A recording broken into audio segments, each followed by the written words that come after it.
terms of economic opportunity and working menial jobs because they can't get their accreditation in Canada. That is definitely legitimate, and obviously that has an impact on their ability to provide opportunities for their young Canadian children.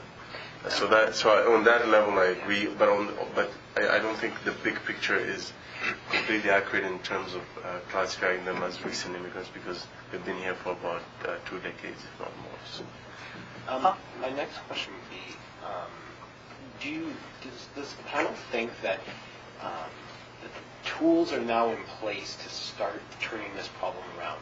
This recent homicide has it's being grouped in this sort of 1.5-year period, but it also came after some time when there wasn't anything, right? There was quite a long gap. I know when I heard about it, I was like, oh, right, I had to think back to it. Do you think that this was sort of an unfortunate step back and that this might be solved a little faster, a little easier than previous ones? Or do you think the root causes are still in place and still needing to be addressed before we can see some turnaround on this? I think for us, previously we thought that because there's no very good cooperation between the community and the police, we thought that was the case.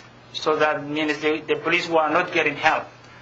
We were cooperating, and one of the evidence was the matter happened in the Victoria Park shows that we were working with the community.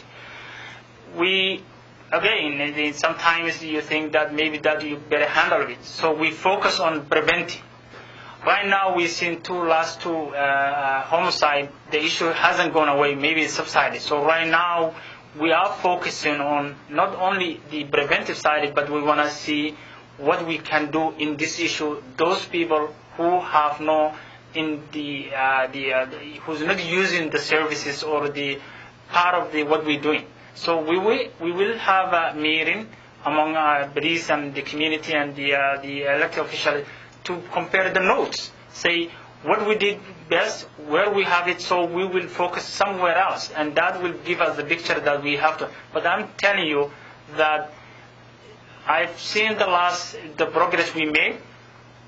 I'm confident that we will have a handle of this issue, because if you admit you have a problem, which we did, and we know we have a problem, that kid is coming back, that we will handle it.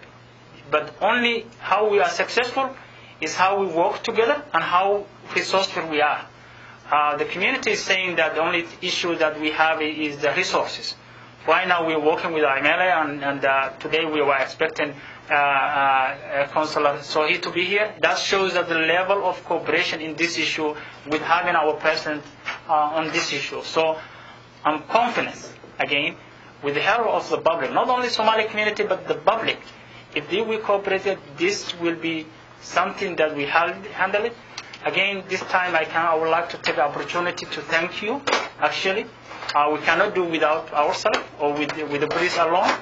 We need your help as well as the public, and we looking forward. And the other thing is, this is not the end of the activity to address issue.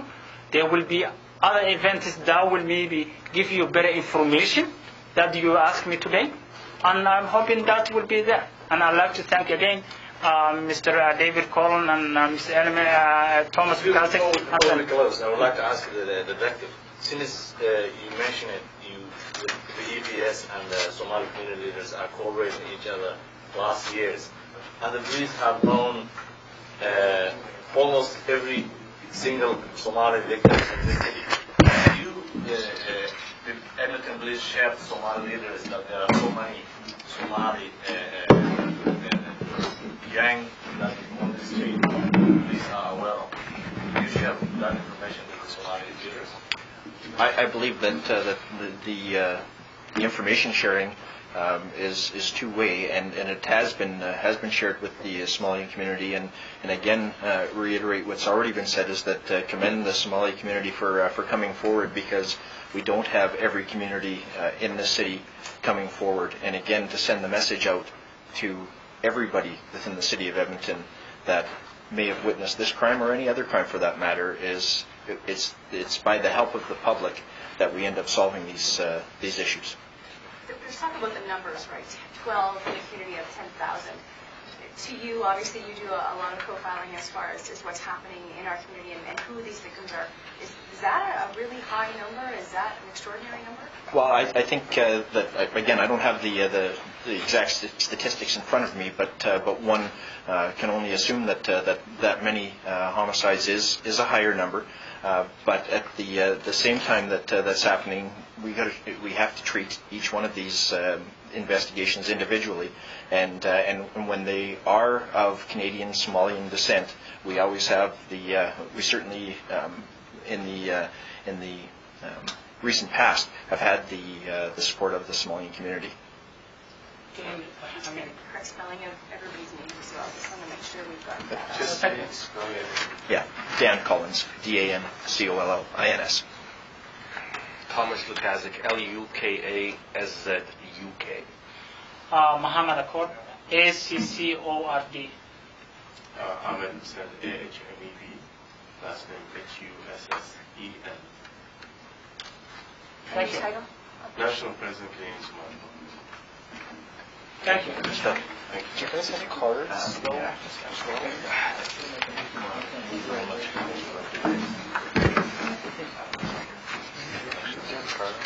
You know what? It's in the back. I just handed them out the last conversation.